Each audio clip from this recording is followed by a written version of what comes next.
আমি আছো মিডিয়া আছো টিভিত বজাম এইটো টিভিত বজাম আৰু আপোনালোকৰ মোবাইলত ৰেকৰ্ড লৈ লওক লাগিলে আপোনালোকৰ নিজৰ মোবাইলতো ৰেকৰ্ড লৈ লওক বুজিছে ৰেকৰ্ড আপোনালোকৰ মোবাইলতো লওক আমি মিডিয়াও লৈছো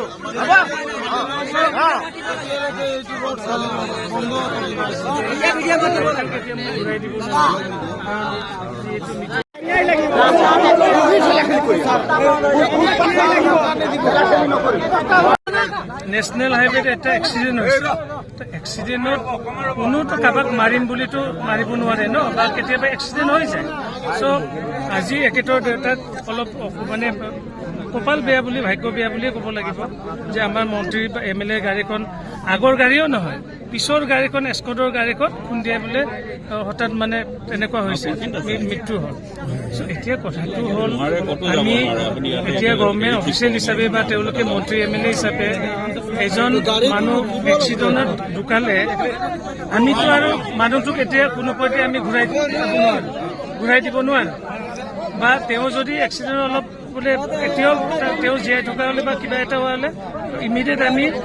হস্পিটেলত বা GMCHত বা মেডিকেল কলেজত লৈ গৈ আমি কিবা এটা যিমান পাৰে আমি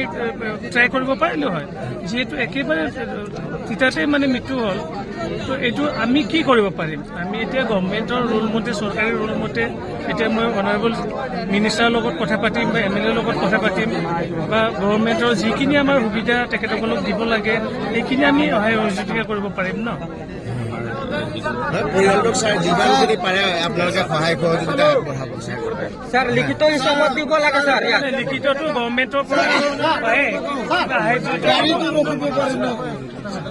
আমাৰ পৰিয়ালে কিন্তু গাড়ী ৰখা নাই কিয়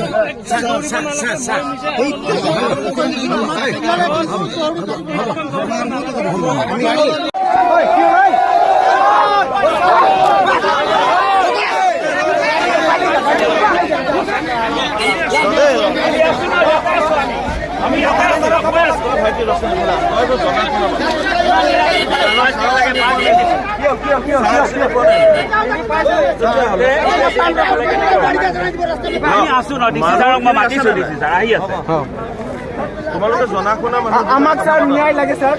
ন্যায়টো মই দিব নোৱাৰো ন ইয়াতে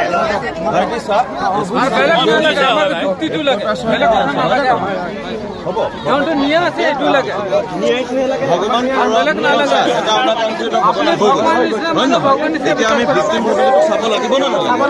লাগিব আমি এতিয়া 5 দিন এটা লক্ষ্মী পূজা পাতিছে আমি চৰকাৰ দেহা চেহা মাৰি কাম